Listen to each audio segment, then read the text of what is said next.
નમસ્કાર વિદ્યાર્થી મિત્રો, હું છું કૈલાસ પ્રજાપતિ. આપણે આજે જોઈશું ધોરણ 10 ચેપ્ટર નંબર 1 વાસ્તવિક સંખ્યાઓ. બરાબર છે? તો અહીંયા આપણે પહેલા વાસ્તવિક સંખ્યાઓની વાત કરીએ એના પહેલા બીજી સંખ્યાઓની વાત કરીએ, જેમાં પહેલો નંબર છે પ્રાકૃતિક સંખ્યાઓ. પ્રાકૃતિક સંખ્યાઓ. પ્રાકૃતિક સંખ્યાઓની આપણે વાત કરતા હોઈએ ત્યારે પ્રાકૃતિક સંખ્યાઓ નામ કેમ આપ્યું તો એની આપણે વાત કરીએ તો જ્યારે માનવ જીવન અસ્તિત્વમાં આવ્યું ત્યારે માનવી કોઈ પણ વસ્તુની ગણતરી કરતો હતો, જેમાં પહેલા એને 1 કહ્યું, 1 માં 1 જોડ્યો એટલે 2 બન્યા. આ રીતે જે સંખ્યાઓ બનતી ગઈ એ સંખ્યાઓ આપણે પ્રાકૃતિક સંખ્યાઓ તરીકે ઓળખીએ છીએ. તો આપણે કહીશું તો પ્રાકૃતિક સંખ્યાઓ કઈ થશે તો કે 1 2 3 4 5 અનંત સુધી સંખ્યાઓ જે થશે એ થશે આપણી પ્રાકૃતિક સંખ્યાઓ. બરાબર છે? હવે આ જે પ્રાકૃતિક સંખ્યાઓ છે એના પછીની વાત છે જ્યારે શૂન્યની શોધ થઈ ત્યારે એ બની જાય છે પૂર્ણ સંખ્યાઓ. હવે પૂર્ણ સંખ્યાઓની આપણે વાત કરતા હોઈએ ત્યારે જે પ્રાકૃતિક સંખ્યાઓ છે એની શરૂઆત આપણે યાદ રાખીશું કે પ્રાકૃતિક સંખ્યાઓની શરૂઆત ક્યાંથી થશે તો કે 1 થી થશે. આ પ્રાકૃતિક સંખ્યાઓની સાથે શૂન્ય જોડાય છે એટલે તમારી બની જાય છે પૂર્ણ સંખ્યાઓ. એટલે કે 0 એટલે કે 0 1 2 3 4 5 એમ અનંત સુધી તમારી સંખ્યાઓ એ બની જાય છે તમારી પૂર્ણ સંખ્યાઓ. હવે પૂર્ણ સંખ્યાઓ પછી આપણે આગળ વાત કરીએ તો આપણે જ્યારે આ બધી ધન સંખ્યાઓ છે, પ્રાકૃતિક સંખ્યાઓ બધી ધન સંખ્યાઓ છે. હવે કોઈકના પાસેથી આપણે વસ્તુ આપીએ છીએ તો એ કેવી થાય છે? પ્લસ થાય છે. બરાબર? તો જ્યારે આપણે લઈએ છીએ આપણા પાસે કોઈકની પાસેથી વસ્તુ લઈએ છીએ તો આપણા પાસે શું ચડે તો કે એક ઋણ ચડે છે આપણા માટે. તો એ ઋણ સંખ્યાઓની પણ શરૂઆત થઈ. તો ઋણ સંખ્યાઓની સમાવેશ થતો હોય તથા પ્રાકૃતિક સંખ્યાઓ અને પૂર્ણ સંખ્યાઓ આ બધાનો સમાવેશ થતો હોય ત્યારે તમારી બની જાય છે પૂર્ણાંક સંખ્યાઓ. હવે એ કઈ થશે તો કે પૂર્ણાંક સંખ્યાઓ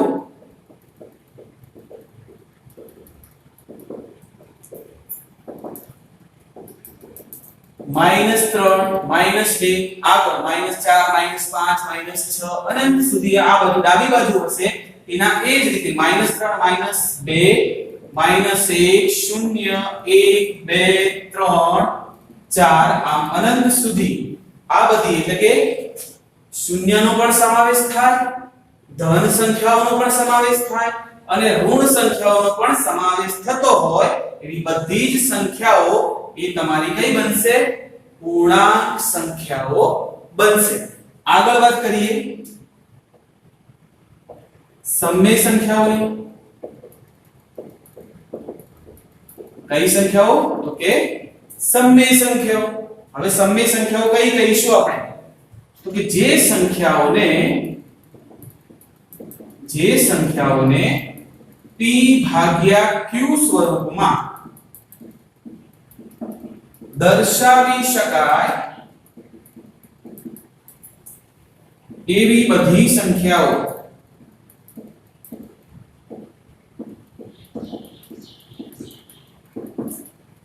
કઈ હશે? સમય સંખ્યાઓ હશે.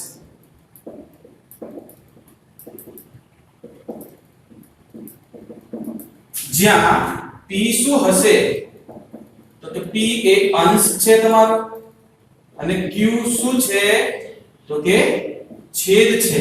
અહીંયા એક વસ્તુ તમારે યાદ રાખવાની છે કે અંશ શૂન્ય હોઈ શકે પરંતુ જ્યાં q શૂન્ય હશે નહીં એટલે કે છેદ ક્યારે પણ શૂન્ય હશે નહીં. તો એવી જે સંખ્યાઓ છે કે જેને p ભાગ્યા q સ્વરૂપમાં દર્શાવી શકાય અને બીજી વાત શું યાદ રાખીશું તો કે છેદમાં શૂન્ય હોવો જોઈએ નહીં, એકલો શૂન્ય હોવો જોઈએ નહીં. તો એવી જે બધી જ સંખ્યાઓ બનશે એ તમારી કઈ કહેવાશે? સમમેય સંખ્યાઓ. દાખલા તરીકે આપણે વાત કરીએ 3/2, તો આ સંખ્યા તમારી કઈ થશે? સમમેય સંખ્યા થશે. એના એ રીતે વાત કરીએ તો 5/4, આવી અલગ અલગ તમે કિંમતો લખશો એ બધી તમારી સંખ્યાઓ કઈ થશે? તો કે સમમેય સંખ્યાઓ થશે. આગળ વાત કરીએ અસમમેય સંખ્યાઓની.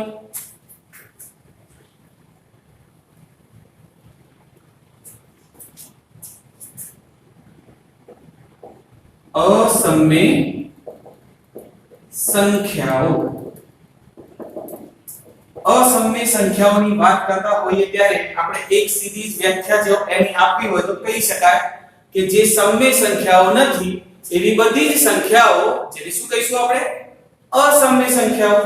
બરાબર છે. પણ અસમમેય સંખ્યાઓની ઓળખ માટે આપણે એક વસ્તુ યાદ રાખીશું કે જે પણ સંખ્યા હોય એનું વર્ગમૂળ આપણે નીકાળીએ અને જો પૂર્ણ સંખ્યામાં ન મળતું હોય એવી સંખ્યાઓ કે જે સંખ્યાનું આપણે વર્ગમૂળ નીકાળીએ અને આપણને પૂર્ણ સંખ્યામાં ન મળતું હોય તો એવી બધી જ સંખ્યાઓ કઈ થશે? તમારી અસમમેય સંખ્યાઓ થશે. હવે આપણે વાત કરીએ તો કે વર્ગમૂળમાં 2, વર્ગમૂળમાં 3, વર્ગમૂળમાં 5, વર્ગમૂળમાં 7, વર્ગમૂળમાં 11, આવી જે બધી સંખ્યાઓ છે એ બધી જ સંખ્યાઓ અસમમેય સંખ્યાઓ થશે.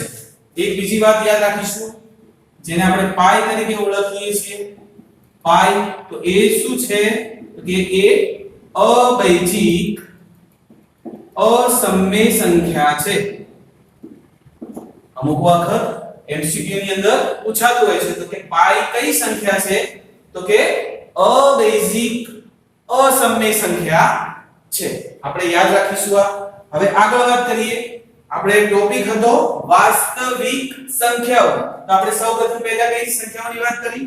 તો કે પ્રાકૃતિક સંખ્યાઓ. એની શરૂઆત ક્યાંથી થાય? તો કે 1 થી થાય. પૂર્ણ સંખ્યાઓ તો પ્રાકૃતિક સંખ્યાઓની અંદર જ્યારે શૂન્યનો સમાવેશ થઈ જાય છે તો એ બધી જ સંખ્યાઓ કઈ બની જાય છે? પૂર્ણ સંખ્યાઓ બની જાય છે. ઋણ સંખ્યાઓ, શૂન્ય અને ધન સંખ્યાઓ બધી જ સંખ્યાઓ ભેગી થાય તો એ તમારી પૂર્ણાંક સંખ્યાઓ બની જાય છે. સમમેય સંખ્યાઓની વાત કરીએ તો કે જે સંખ્યાને p/q સ્વરૂપમાં દર્શાવી શકાય એ બધી જ સંખ્યાઓ તમારી સમમેય સંખ્યાઓ થશે. અહીંયા તમે એક વસ્તુ નોટિસ કરો તો અહીંયા 2 જે છે એ કઈ સંખ્યા છે?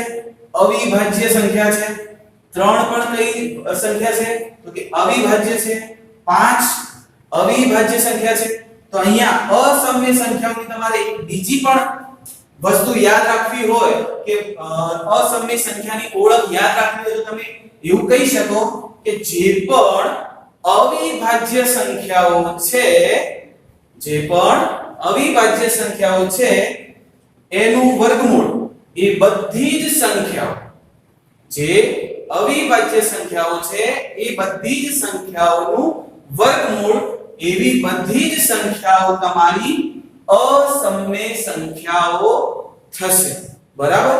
હવે આગળ વાત કરીએ આપણે તો કે વાસ્તવિક સંખ્યાઓ. તો વાસ્તવિક સંખ્યાઓ ક્યારે બને? તો કે અસમમેય સંખ્યા અને સમમેય સંખ્યાઓ ભેગી થાય તો એ બધી જ સંખ્યાઓ વાસ્તવિક સંખ્યાઓની અંદર સમાવેશ થાય છે. અને હા, જે પ્રાકૃતિક સંખ્યાઓ હતી, પૂર્ણ સંખ્યાઓ હતી અને પૂર્ણાંક સંખ્યાઓ એ પણ બધી સંખ્યાઓ આપણી વાસ્તવિક સંખ્યાઓ છે. એક બીજી વાત કરીએ કે અવિભાજ્ય સંખ્યાઓ કઈ? બરાબર છે. આ બાકી રહી ગયું હતું અવિભાજ્ય સંખ્યાઓ. અવિભાજ્ય સંખ્યાઓ આપણે કઈ કહીશું? તો કે જે સંખ્યાના અવયવ એ સંખ્યા પોતે હોય અને એક હોય. એટલે કે એવી જ સંખ્યાઓ કે જે એના અવયવ જે છે એ સંખ્યા પોતે હોય અને એક હોય. આ સિવાયના બીજા કોઈ પણ અવયવ એ સંખ્યાના બનતા ન હોય તો એવી બધી જ સંખ્યાઓ એ તમારી અવિભાજ્ય સંખ્યાઓ થશે. બરાબર છે? એટલા માટે જ મેં અહીંયા વાત કરી હતી તમને કે અસમમી સંખ્યાઓમાં 2 છે જેના અવયવ કયા પડશે તો કે 2 ગુણ્યા 1. 3 ના અવયવ કયા પડશે તો તે 3 ગુણ્યા 1. 5 એના અવયવ કયા પડશે તો 5 ગુણ્યા 1.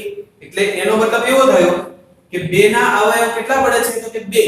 એ સંખ્યા પોતે છે એનો અવયવ અને એક બીજો કયો છે તો કે ગુણાકારની તટસ્થ સંખ્યા એટલે કે 1. તો એના 2 જ અવયવ પડે છે. તો એવી બધી જ સંખ્યાઓ જેના અવયવ ફક્ત કેટલા હોય 2 જ હોય. કેટલા હોય 2 જ હોય. તો એવી બધી જ સંખ્યાઓને તમે શું કહીશો અવિભાજ્ય સંખ્યાઓ. આગળ બીજી વાત કરીએ તો કે વિભાજ્ય સંખ્યાઓ કોને કહેવાય? કઈ કે વિભાજ્ય સંખ્યાઓ.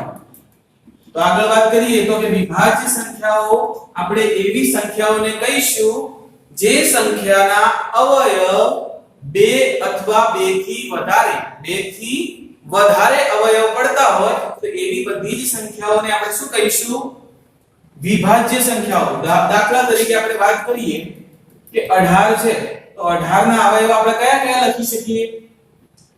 6 ગુણ્યા 3 લખી શકીએ. હજુ 6 ના અવયવ આપણે પાડીશું તો 3 ગુણ્યા 2 લખાય. તો આના અવિભાજ્ય અવયવ કેટલા બન્યા? 3 બન્યા. એટલે કે 2 કરતા વધારે બન્યા. હજુ આપણે ગુણ્યા 1 પણ લખી શકીએ. 3 ગુણ્યા 3 ગુણ્યા 2 ગુણ્યા 1 આ રીતે લખી શકીએ. તો 2 થી વધારે જે સંખ્યાના અવયવો બનતા હોય એવી બધી જ સંખ્યાઓ જેને કહીશું આપણે વિભાજ્ય સંખ્યાઓ.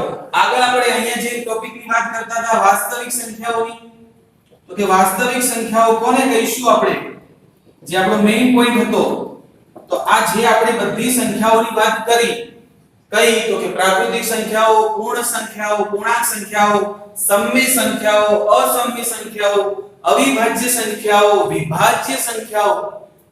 એનાથી આગળ વાત કરી તો યુગ્મ અને અયુગ્મ એટલે કે એકી અને બેકી સંખ્યાઓ 1 3 5 7 9 એક સંખ્યા છોડતા જાઓ અને બાકીની સંખ્યાઓ 1 3 5 7 9 એ સંખ્યાઓ લખતા હો તો કે યુગ્મ સંખ્યાઓ અને 2 4 6 8 આ બધી કઈ સંખ્યાઓ થશે તો કે બેકી સંખ્યાઓ થશે. તો આ બધી જ સંખ્યાઓનો જેની અંદર સમાવેશ થાય છે એ બધી જ સંખ્યાઓ તમારી વાસ્તવિક સંખ્યાઓ છે. તો વાસ્તવિક સંખ્યાઓમાં કઈ કઈ સંખ્યાઓનો સમાવેશ થશે તો કે પ્રાકૃતિક, પૂર્ણ, પૂર્ણાંક, સમય, અસમય સંખ્યાઓ, યુગ્મ સંખ્યાઓ. યુગ્મ એટલે કે બેકી સંખ્યાઓ, અયુગ્મ સંખ્યાઓ, અયુગ્મ એટલે કે એકી સંખ્યાઓ, વિભાજ્ય સંખ્યાઓ, અવિભાજ્ય સંખ્યાઓ. આ દરેકનો સમાવેશ થતો હશે એવી આ બધી જ સંખ્યાઓ ભેગી મળી અને તમારી શું બને છે વાસ્તવિક સંખ્યાઓ બને છે. તો તમને આટલા સુધી ખ્યાલ આવી જ ગયો હશે કે વાસ્તવિક સંખ્યાઓ કઈ કઈ. આ બધી જ સંખ્યાઓની સમજ તમારે યાદ રાખવાની છે. પ્રાકૃતિક સંખ્યાની શરૂઆત 1 થી થશે, એમાં 0 એડ થશે ત્યારે તમારી પૂર્ણ સંખ્યાઓ બની જશે. ઋણ, ધન અને શૂન્ય આ બધી સંખ્યાઓ એટલે તમારી કઈ બની જશે પૂર્ણાંક સંખ્યાઓ. બરાબર. આગળ વાત કરીએ યુક્લિડનું ભાગાકારનું પૂર્વ પ્રમેય. યુક્લિડનું ભાગાકારનું પૂર્વ પ્રમેય એની આપણે વાત કરવાની છે.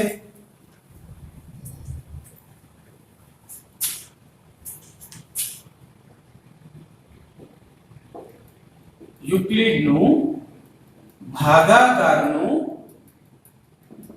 પૂર્વ પ્રમેય. હવે પહેલા આનો મતલબ સમજી લો. બરાબર છે. તો કે પૂર્વ પ્રમેય કોને કહેવાય? તો અહીંયા આપણે વાત કરીએ કે પૂર્વ પ્રમેય કોને કહેવાય તો કે જે આગળ સાબિત થઈ ગયું છે. કોઈ પણ સાબિતી આપણા પાસે છે અને એ સાબિતી ઉપરથી આપણે કોઈ બીજી વસ્તુ સાબિત કરીએ છીએ ત્યારે એ સાબિતીને આપણે કહીશું પૂર્વ પ્રમેય આગળની જે સાબિતી હતી આપણા પાસે એને કહીશું પૂર્વ પ્રમેય. દાખલા તરીકે આપણે વાત કરીએ કે સૂર્ય પૂર્વમાં ઉગે છે. આ સાબિત છે, બરાબર છે. આપણે ખ્યાલ જ છે કે સૂર્ય હંમેશા પૂર્વમાંથી ઉગે છે. તો આ સાબિતી લઈ અને આપણે સાંજે જોઈએ છીએ તો કે સૂર્ય ક્યાં આથમે છે? પશ્ચિમમાં આથમે છે. તો જ્યારે પશ્ચિમમાં આથમે છે એ વખતે આપણે એવું કહી શકીએ કે પૂર્વમાંથી ઉગે છે અને પશ્ચિમમાં આથમે છે. તો જે પૂર્વમાં ઉગે છે એ સાબિતી આપણા પાસે હતી, એના ઉપરથી આપણે એવું કહી શક્યા કે પશ્ચિમમાં આથમે છે. તો જે આગળની માહિતી આપણા પાસે હતી અને એના ઉપરથી આપણે બીજું પરિણામ સાબિત કરીએ છીએ ત્યારે જે આગળની સાબિતી હતી એને આપણે શું કહીશું? પૂર્વ પ્રમેય. અહીંયા કોની વાત છે? યુક્લિડના ભાગાકારનું પૂર્વ પ્રમેયની વાત છે. તો યુક્લિડનું ભાગાકારનું પૂર્વ પ્રમેય છે શું એ આપણે લખીએ. એકદમ ઈઝી ફોર્મ્યુલા છે. આપણે જે ભાગાકારની વાત કરીએ છીએ એના ઉપરથી જ છે, સમજીએ આપણે. યુક્લિડનું ભાગાકારનું પૂર્વ પ્રમેય કયું છે? તો કે a બરાબર bq, અહીંયા ગુણાકારની નિશાની છે, bq પ્લસ r. જેની શરત તમારે યાદ રાખવાની છે 0 less than or equal to r less than b. અહીંયા તમે જોશો તો અહીંયા a તમારો શું છે?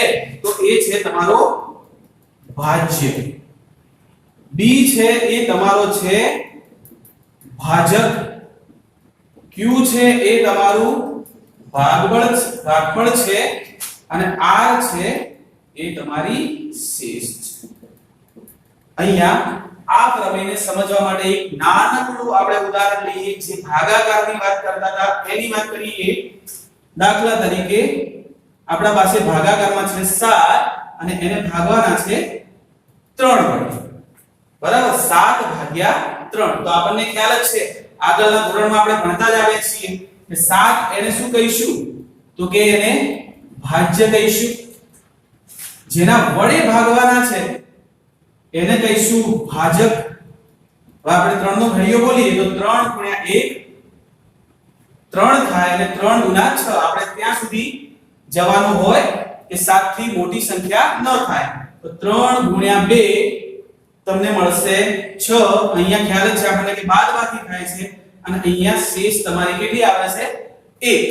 હવે અહીંયા આના ઉપરથી તમે જોશો તો તમને ખ્યાલ આવી જશે.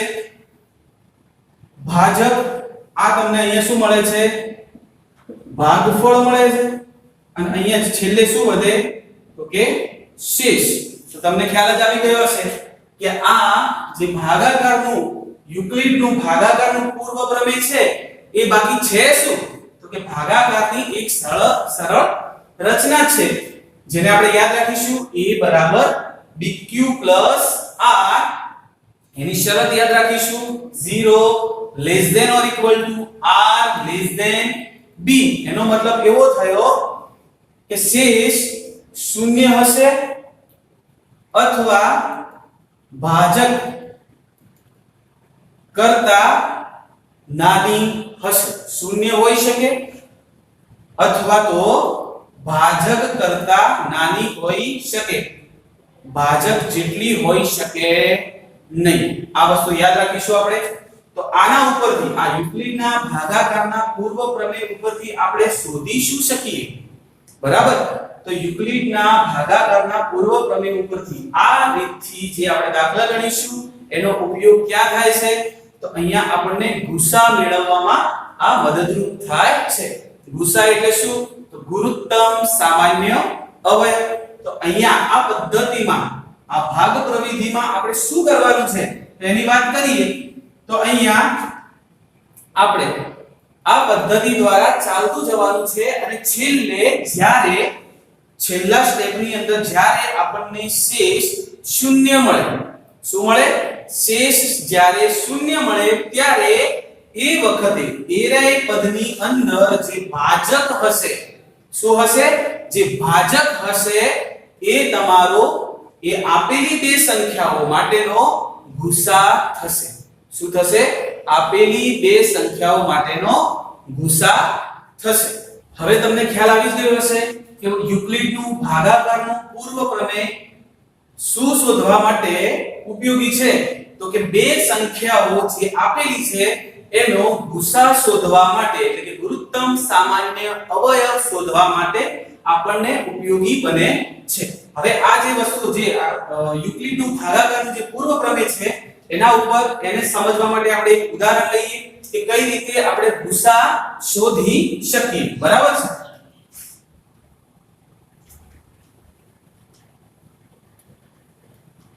આની શરત તમારે ખાસ યાદ રાખવાની છે. ઘણીવાર પ્રશ્નપત્રની અંદર ઘણીવાર પૂછવામાં આવેલું છે. એની શરત કઈ થશે? તો કે યુક્લિડનું ભાગાકારનું પૂર્વ પ્રમેય કયું? તો કે a બરાબર bq r.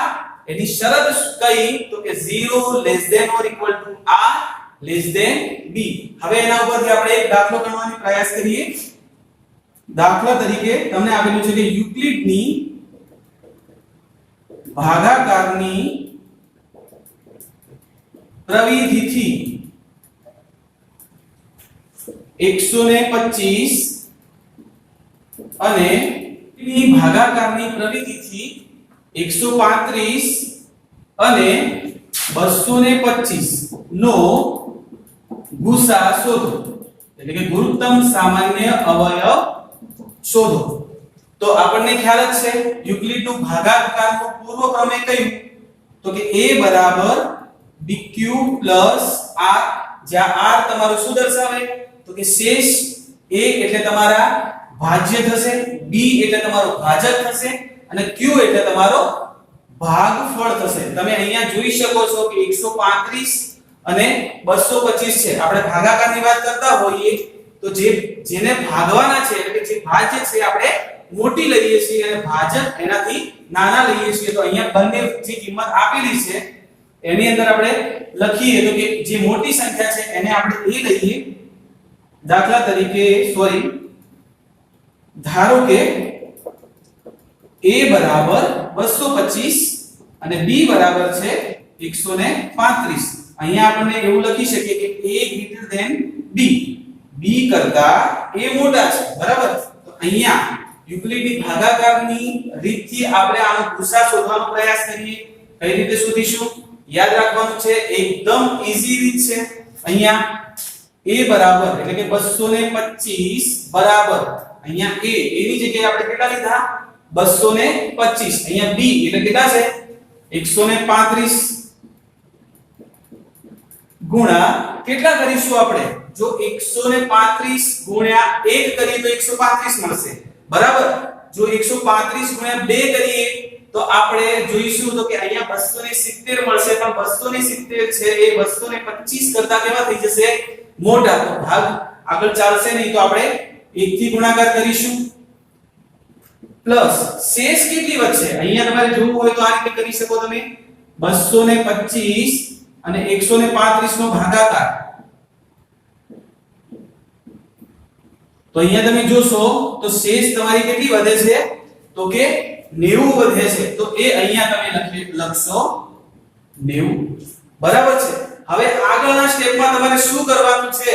તો એકદમ સિમ્પલ સ્ટેપ યાદ રાખો. જે અહીંયા તમારા જે ભાજક હોય એ ભાજ્ય બની જાય છે. કઈ રીતે? આ રીતે યાદ રાખીશું આપણે. તો કે 135 બરાબર જે તમારી શેષ વધી હતી એ તમારા ભાજક બની જાય છે. તો અહીંયા શું થશે? 90. અહીંયા 90 નો ઘડિયો બોલો. આગળની પદ્ધતિ એની એ જ. 90 નો ઘડિયો બોલો. 90 ગુણ્યા 1 90 થશે અને 90 ગુણ્યા 2 180 જે 135 કરતા કેવા થઈ જશે? મોટા થઈ જશે. તો 90 ગુણ્યા 1 પ્લસ કેટલા? 90. તો અહીંયા ફરી આગળ વાત કરીએ તો 90 સોરી 135 અહીંયા 90 લખીશું તો 90 એકા 90. તો તમે અહીંયા બાદબાકી કરશો તો તમને જવાબ મળશે 45. એટલે અહીંયા આપણી શેષ કેટલી વધશે? 45. બરાબર છે? અહીંયા ફરી એની એ જ રસ્તો અપનાવવાનો છે આપણે. અહીંયા તમે જોશો, ફરી જોઈ લો કે 135 જે તમારા ભાજક હતા એ ભાજ્ય બની જાય છે અને શેષ હતા એ શું બની જાય છે? ભાજક બની જાય છે. તો આગળના સ્ટેપમાં પણ એ જ રીતે કરીએ આપણે. 90 શું બની જશે? ભાજ્ય બની જશે અને શેષ વધી હતી એ તમારા ભાજક બની જાય છે એટલે કે 45. હવે 45 નો ઘડિયો આપણને ખ્યાલ છે કે 45 એકા 45 અને 45 દુ 90 થાય તો અહીંયા શેષ તમારી શૂન્ય વધે છે. મેં તમને આગળ વાત કરી કે યુક્લિડની ભાગાકારના પૂર્વ પ્રમેયની અંદર શું કરવાનું છે તો કે જ્યારે શેષ વધે છેલ્લી જતા જ્યારે છેલ્લા પદની અંદર જ્યારે શેષ શૂન્ય આવે ત્યારે જે એ પદની અંદર જે તમારો ભાજક હશે શું હશે? ભાજક હશે એ તમારી આપેલી બંને સંખ્યાનો શું બનશે? ગુસા બનશે. તો અહીંયા લખીશું આપણે કે અહીં શૂન્ય શેષ બને ત્યારે ભાજક 45 છે. માટે ગુસા લખવાની પદ્ધતિ આપણે આ રીતે રાખીશું કે ગુસા કોનો શોધ્યો તો કે 135 અને 225. તો એનો ગુસા કેટલો હશે તો કે 45. તો આવા તમારા સ્વાધ્યાયની અંદર અલગ અલગ દાખલા આપેલા છે જેનો ગુસા તમે આ રીતે સરળતાથી મેળવી શકો છો. યાદ રાખીશું ફરી કઈ રીતે શું કરવાનું છે તો કે એ તમારા શું છે તો કે ભાજ્ય છે, b તમારા ભાજક છે, q તમારું ભાગફળ છે અને r તમારી શું છે? શેષ છે. અહીંયા ભાગ ક્યાં સુધી પાડતા જવાનું છે તો કે જ્યાં સુધી શેષ શૂન્ય બને નહીં ત્યાં સુધી. અને જ્યારે જે પદની અંદર તમારી શેષ શૂન્ય બને છે ત્યારે એ પદની અંદર જે ભાજક હોય તે આપેલી બંને સંખ્યાનો ગુસા બને